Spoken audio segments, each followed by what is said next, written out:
ಶನೇಶ್ವರ ಸ್ವಾಮಿ ದೇವಸ್ಥಾನದ ಜಾಗ, ಅರ್ಕೇಶ್ವರ ಸ್ವಾಮಿ ದೇವಸ್ಥಾನದ ಜಾಗ, ಪಿರಂಚಾವಲಿ ರಾಮದುಲಾರವರ ದರ್ಗಾ, ರಾಘವೇಂದ್ರ ಕಾಲೇಜ್ ಇರ್ತಕ್ಕಂಥ ಮನೆಗಳು ಮತ್ತು ಈ ಕೋರ್ಟ್ ಕಾಂಪ್ಲೆಕ್ಸ್ ಮುಂದೆ ಇರತಕ್ಕಂಥ ಮನೆಗಳು, ಕಮರ್ಷಿಯಲ್ ಎಸ್ಟಾಬ್ಲಿಷ್ಮೆಂಟ್ಸು, ಹಾಸ್ಪಿಟ್ಲು, ಇವೆಲ್ಲಕ್ಕೂ ಕೂಡ ತೊಂದರೆ ಆಗಬಾರ್ದು, ಕೈ ಬಿಡಬೇಕು ಅಂತೇಳಿ ನಾವೆಲ್ಲ ಸೇರಿ ಒಂದು ಒಕ್ಕೊರಲಿನ ಧ್ವನಿಯಿಂದ ಜನರಿಗೆ ತೊಂದರೆ ಆಗ್ತಕ್ಕಂಥ ವಿಷಯ ಬೇಡ, ನಾವೆಲ್ಲ ಇದರ ಸಚಿವರಾದಂಥ ನಮ್ಮ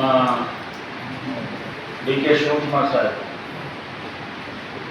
ನೀರಾವರಿ ಇಲಾಖೆ ಸಚಿವರು, ಅವ್ರನ್ನ ನಮ್ಮಲ್ಲಿ ನಿಯೋಗವಾಗಿ ಭೇಟಿ ಮಾಡಿ ದರ್ಗಾದವರು, ರಾಘವೇಂದ್ರ ಕಾಲನಿಯವರು ಎಲ್ಲರನ್ನೂ ಕೂಡ ಕರ್ಕೊಂಡು ಅವ್ರಿಗೆ ನಮ್ಮ ಊರಿನ ಕಷ್ಟ, ನಮ್ಮ ಊರಿನ ಭಾವನಾತ್ಮಕ ಸಂಬಂಧ, ಈಗ ನಮ್ಮೂರಿನವ್ರಿಗೆ ಮಾತ್ರ ನಮ್ಗೆ ಕಷ್ಟ ಸುಖ ಗೊತ್ತಾಗೋದು, ಭಾವನೆ ಎಷ್ಟಿದೆ, ಎಷ್ಟು ಪವಿತ್ರವಾಗಿದೆ.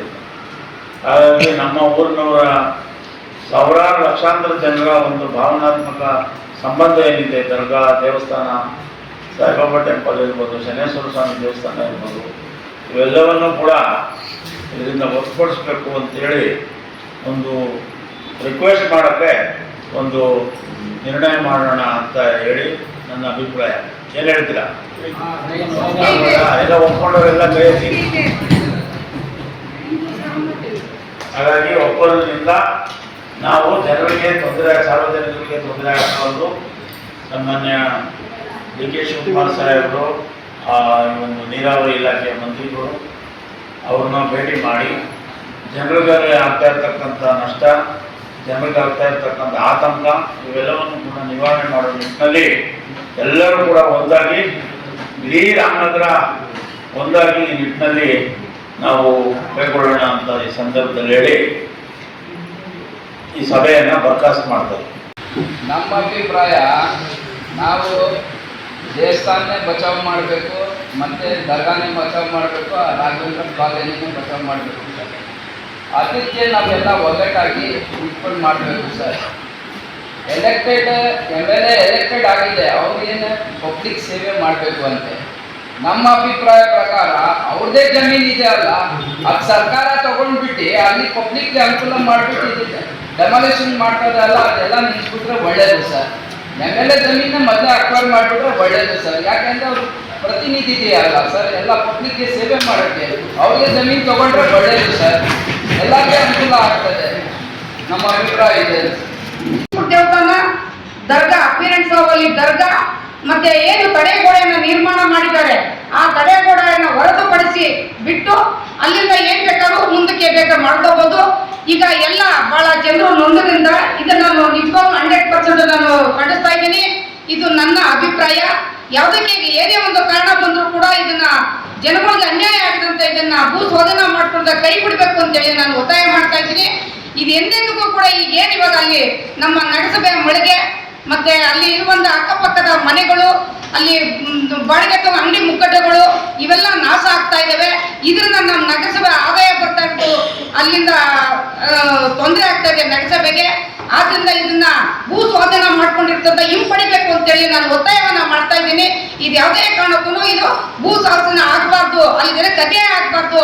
ಇದನ್ನ ನಾಗವಂದ ಕಾಲು ಜನ, ದರ್ಗಣ್ಸಾವಲ್ಲಿ ಇದು ಮತ್ತೆ ಮಳಿಗೆಗಳು, ಈಶ್ವರ ದೇವಸ್ಥಾನ ಸುತ್ತಮುತ್ತಲಿನ ಇರುವಂತದ್ದು ಒಳಗಡೆ ಇದನ್ನು ಹೊರತುಪಡಿಸಿ ಮುಂದಕ್ಕೆ ಅವರು ಕೆಲಸನ ಬೇಕಾದ್ರೆ ಪಾರ್ಕ್ನ ಮಾಡಲಿ, ನಮ್ದು ಯಾವುದೇ ಅಭ್ಯಂತರ ಇಲ್ಲ. ಇದಂತೂ ನಾನು 100% ಖಂಡಿಸ್ತಾ ಇದ್ದೀನಿ.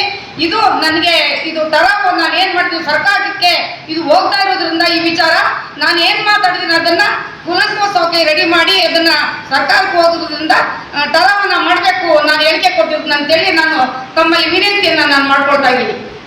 ನದಿ ಪಾತ್ರದಲ್ಲಿ ಪಾರ್ಕ್ ಮಾಡಬೇಕು ಅಂತ ಹೇಳಿ ಮಾಡಿದರೆ ನಮಗೆ ತಕರಾರಿಲ್ಲ. ಆದರೆ ಈಗೇನು 85 ಮನೆ ರಾಘವೇಂದ್ರ ಕಾಲೋನಿಗೆ ಸಂಬಂಧಪಟ್ಟಂತೆ 1981ರಲ್ಲಿ ಲೈಸೆನ್ಸ್ ಇಶ್ಯೂ ಮಾಡ್ತೀವಿ ನಮ್ಮ ನಗರಸಭೆಯಿಂದ. 1981ರಲ್ಲಿ ಲೈಸೆನ್ಸ್ ಇಶ್ಯೂ ಮಾಡಿ ಅವ್ರ ಮನೆಯೆಲ್ಲ ಕಟ್ಟಿದ್ದಾರೆ.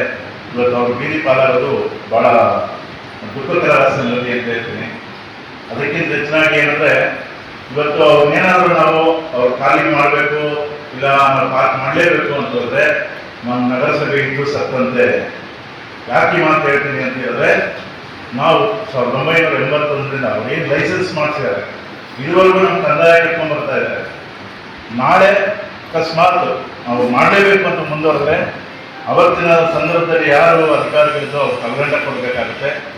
ಹಾಗಾಗಿ ನಾವು ಎಲ್ಲರೂ ಕೂಡ ನಮ್ಮ ನಗರಸಭಾ ಸದಸ್ಯರುಗಳು ಒಟ್ಟುಗೂಡಿ ನಾವು 85 ಜನ ಜೊತೆಗೆ ಈ ರಾಮನಗರದ ಅಸ್ಮಿತೆ ಕಿರಣ್ ಶಾ ವಾಲಿ ದರ್ಗಾ ಏನು ತಾವು ನಮಗೆ ಅಜ್ಮೇರ್ ಕರ್ಕೊಂಡೋಗಿದ್ವಿ, ಅಲ್ಲಿ ಏನು ಸಂತರ ಪರಂಪರೆ ಇದೆ ಅದೇ ರೀತಿ ವೈಬ್ರೇಷನ್ ಇರುವಂಥ ಜಾಗ ಯಾವುದಾದ್ರೂ ರಾಮನಗರದಲ್ಲಿ ಇದ್ದರೆ ಅದು ಕಿರಣ್ ಶಾ ವಾಲಿ ದರ್ಗಾ ಅಂತ ಇದೆ. ಯಾಕೆಂದರೆ ನಾವು ಮಕ್ಕಳಿದ್ದಾಗೆಲ್ಲ ಅಲ್ಲಿ ಕರ್ಕೊಂಡು ಹೋಗ್ತಾ ಇದ್ರು, ಯಾರೇ ನಮ್ಮ ಮಂಜಣ್ಣ ಹೇಳಿದ್ದಾರೆ, ಆ ಕರ್ಕೊಂಡೋಗಿ ಅಂತರ ಎಲ್ಲ ಹಾಕ್ತಾ ಇದ್ರು. ಅದೇ ರೀತಿ ಚೋಳಕಾಲದ ಸಂದರ್ಭದಲ್ಲಿ ಅಗಸ್ತ್ಯ ಮಹರ್ಷಿಗಳು ಸುಮಾರು 800 ವರ್ಷಗಳ ಹಿಂದೆ ಈಗೇನು ಕಾಶಿಗೆ ನಾವು ನಮ್ಮ ತಾಯಿ ತಂದೆನ ನಾವು ಹೋಗಿ ಬರಲಿ ಅಂತ ಕಳಿಸ್ತೀವಿ, ಪಶ್ಚಿಮಾಭಿಮುಖವಾಗಿ ಅಲ್ಲಿ ಏನು ಕಾಶಿ ಇದೆ ಅದೇ ರೀತಿ ನಮ್ಮ ಅಕ್ಕೇಶ್ವರ ಸ್ವಾಮಿ ದೇವಸ್ಥಾನ ಇರೋದು. ಹಾಗಾಗಿ ನಾವು ಈ ವಿಚಾರವಾಗಿ ಈಗೇನು ಮಾಡಬೇಕು ಅಂತ ಅವರು ಹೊರಟಿದ್ದಾರೆ, ಅದನ್ನು ವ್ಯಾಸರಾಯರ ಬ್ರಿಡ್ಜು ಏನು ನಮ್ಮ ಆಂಜನೇಯ ಸ್ವಾಮಿ ದೇವಸ್ಥಾನದಿಂದ ಹೋಗ್ತಾ ಇರೋದು ಆ ಬ್ರಿಡ್ಜಿಂದ ಮುಂದಕ್ಕೆ ಮಾಡಿದ್ರೆ ನಮ್ಮ ಮಂಚನ ಬೆಲೆಯಿಂದ ನೀರು ಬರ್ತಕ್ಕಂಥ ನಾವು ಏನಿವತ್ತು ತಡೆಗೋಡೆ ಹಾಕ್ಕೊಂಡು ಮೊದಲು 10 ವಾರ್ಡ್ಗೆ ನೀರು ಕೊಡ್ತಾ ಇದ್ವಿ, ಅಲ್ಲಿ ಗಂಟ ಮಾಡಿದ್ರೆ 1ನೇ ವಾರ್ಡು 2ನೇ ವಾರ್ಡು 3, 4, 5, 6 ಇಷ್ಟು ಸುತ್ತಲಿನವ್ರಿಗೂ ಅನುಕೂಲ ಆಗುತ್ತೆ ಮೊದಲು. ಯಾಕಂತ ಹೇಳಿದ್ರೆ UGD ನೀರೆಲ್ಲ ಅಲ್ಲೇ ಬರ್ತಾ ಇರೋದು. ಇವತ್ತು ನಾವು 7.5 ಕೋಟಿ ಅಮೌಂಟು ವಾಟರ್ ಬೋರ್ಡ್ಗೆ ದುಡ್ಡು ಕೊಟ್ಟಿದ್ವಿ, ಇವತ್ತು ಅದೆಲ್ಲ ನಿಂತೋಗಿದೆ, ಮಿಷಿನರೀಸ್ ಎಲ್ಲ ನಿಂತೋಗಿದೆ.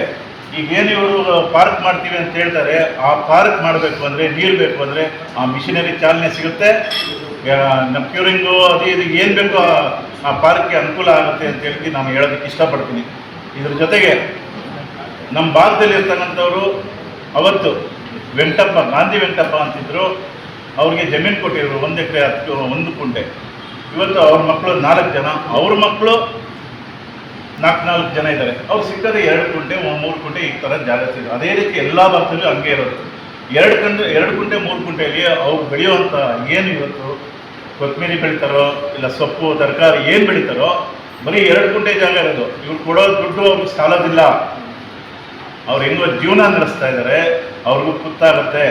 ಹಾಗಾಗಿ ಈ ಯೋಜನೆ ಅವೈಜ್ಞಾನಿಕ ಅಂತ ಹೇಳ್ತೀನಿ. ಹಾಗಾಗಿ ನಾವೆಲ್ಲರೂ ಕೂಡ ಖಂಡಿಸಬೇಕು, ನಾವು ಜನರ ಪರವಾಗಿ ನಿಂತ್ಕೋಬೇಕು, ಆಗ ಮಾತ್ರ ನಮ್ಮ ನಗರಸಭೆಗೆ ಒಂದು ಗೌರವ ಸಿಗುತ್ತೆ ಅಂತ ಹೇಳಿ ನಾನು ಮಾತು ಮುಗಿಸ್ತೀನಿ. ಅಧ್ಯಕ್ಷರೇ,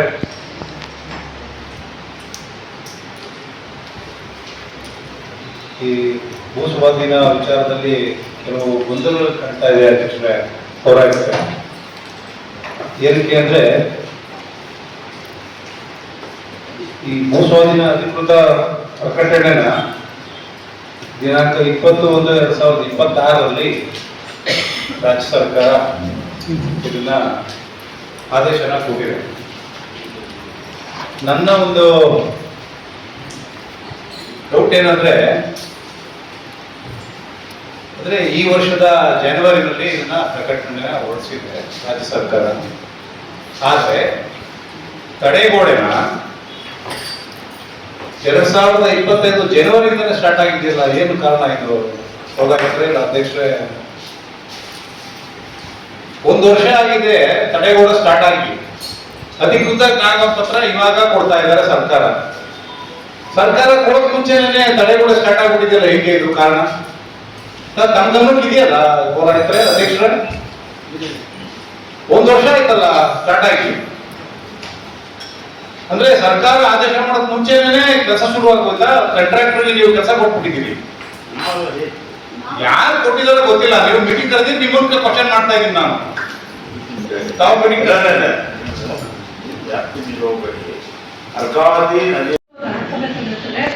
ಎಲ್ಲರಿಗೂ ನಮಸ್ಕಾರಗಳು. ನಮ್ಮ 8ನೇ ವಾರ್ಡು 85% ಭೂಸಾಧನ ಆಗಬೇಕು ಅಂತ ನಮ್ಮ ಜಾಗಗಳೆಲ್ಲ ಇದು ಮಾಡ್ತಾ ಇದೆ.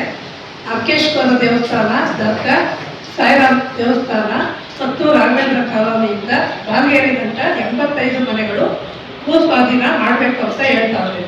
ಅದಕ್ಕೆ ನಮ್ಮ ವಿರೋಧ ಇದೆ. ಈ ಕಾಲದಲ್ಲಿ ಒಂದು ಸೈಟ್ ತಗೊಂಡು ಮನೆ ಕಟ್ಟಬೇಕು ಅಂದರೆ ಎಷ್ಟು ಕಷ್ಟ ಐತೆ ಅಂತ ಎಲ್ಲರಿಗೂ ಗೊತ್ತಿರೋ ವಿಚಾರನೇ. ಹಾಗಾಗಿ ಯಾರಿಗೂ ಕಷ್ಟ ಆಗಬಾರ್ದು ಅಂತ ಈ ವಿಚಾರ ನಾವು ವಿರೋಧ ಮಾಡ್ತಾ ಇದ್ದೀವಿ. ಯಾವುದೇ ರೀತಿ ಅನಾನುಕೂಲ ಆಗಬಾರ್ದು ಜನಗಳಿಗೆ ಅಂತೇಳಿ 2 ಮಾತು ಮುಗಿಸ್ತೀವಿ. ಇವತ್ತಿಲ್ಲ ಅಂದ್ರೆ ಇವತ್ತು ನಾವು ಮಾಡ್ತಾ ಇದ್ದೀವಿ, ನಾಳೆ ಬೇರೆ ಏನಾದ್ರು ಪ್ರೊಸೀಜರ್ ಬರುತ್ತೆ, ಆ ಪ್ರೊಸೀಜರ್ ಆದ್ರೂ ಬಫರ್ ಝೋನ್ ಅಲ್ಲಿ ತಗ್ಗಿ ಅವ್ರಿಗೆಲ್ಲ ಬೇರೆ ಕಡೆ ಮಾಡ್ತಾರೆ ಅಷ್ಟೇ. ನಾನು ಹೇಳ್ತಾ ಇರೋದು ಇವಾಗ ನಮ್ಮ ರಾಮನಗರದಲ್ಲಿ, ನಮ್ಮ ರಾಮನಗರ ಒಂದು ಹಿಸ್ಟ್ರಿ ರೆಕಾರ್ಡ್ ಇದೆ, ಈಗ ಡಿಸ್ಟಿಕ್ಕು ಆಗಿದೆ, ಒಂದು ಕೆಲಸ ಒಳ್ಳೆ ಕೆಲಸ ರಾಮನಗರ ಟೌನ್ ಆಗ್ತಾ ಇದೆ, ಖಾಲಿ ಜಾಗಗಳು ಬಹಳ ಇದೆ, ಆ ಕಡೆ ಮಾಡಿ ಈ ಕಡೆ ಮಾಡಿ ಅಂತ ಹೇಳ್ತವ್ರೆ. ಆದ್ರೂ ಟೌನ್ ಅಲ್ಲಿ ಆದ್ರೆ ಅದು ಒಂದು ಸ್ವಲ್ಪ ಚೆನ್ನಾಗಿ ಕಾಣ್ತದೆ ಅಂತ ಜನಗಳು ಕಷ್ಟ ಕೊಟ್ಟು ಮಾಡಿ ಅಂತ ಅದು ನಮಗೂ ಇದಿಲ್ಲ. ಆದ್ರೆ ಈ ಕೆಲಸವನ್ನು ಮಾಡಕ್ಕೆ ನಂದು ಸಹಕಾರ ಇದೆ. ನಾನು ಹೇಳೋದೇನಂದ್ರೆ ಅದು ದೇವಸ್ಥಾನ, ದರ್ಗಾ ಮತ್ತು ನಮ್ದು ಮುನ್ಸಿಪಾಲಿಟಿ ಬಿಲ್ಡಿಂಗ್ ಉಳಿಸ್ಕೊಳ್ಳೋಕ್ಕೆ ಅದೇನು ಪ್ರೊಸೀಜರ್ ಇದೆ, ನಾವು ನಿಮ್ಮ ಜೊತೆ ಇರ್ತೀವಿ, ನೀವೇನು ತೋರಿಸ್ತೀರಾ, ನೀವು DC ಹತ್ರ ಹೋಗೋಣ, ಸ್ಟ್ರೈಕ್ ಮಾಡೋಣ, ಏನು ಮಾಡೋಣ ಅಂದ್ರೂ ಮಾಡಕ್ಕೆ ರೆಡಿ ಇದ್ದೀವಿ. ಸುತ್ತಮುತ್ತ ಭೂ ಸ್ವಾಧೀನ ಮಾಡಬೇಕು ಅಂತ ಅದು ಹೊರಟಿದ್ದಾರೆ, ಅದಕ್ಕೆ ನಾವು ಇದು ಮಾಡಿಸ್ತೀವಿ. ಬಟ್ ಒನ್ ಥಿಂಗ್ ಏನಂದ್ರೆ, ಅಭಿವೃದ್ಧಿ ಕರ್ನಾಟಕ ರಾಜ್ಯ ಸರ್ಕಾರ ಅಭಿವೃದ್ಧಿ ಮಾಡಿ ಹೊರಟಿದ್ದಾರೆ, ಬಹಳ ಸಂತೋಷ ಮಾಡಿ. ಬಟ್ ಒನ್ ಥಿಂಗ್ ಏನಂದ್ರೆ, ನಮ್ಮ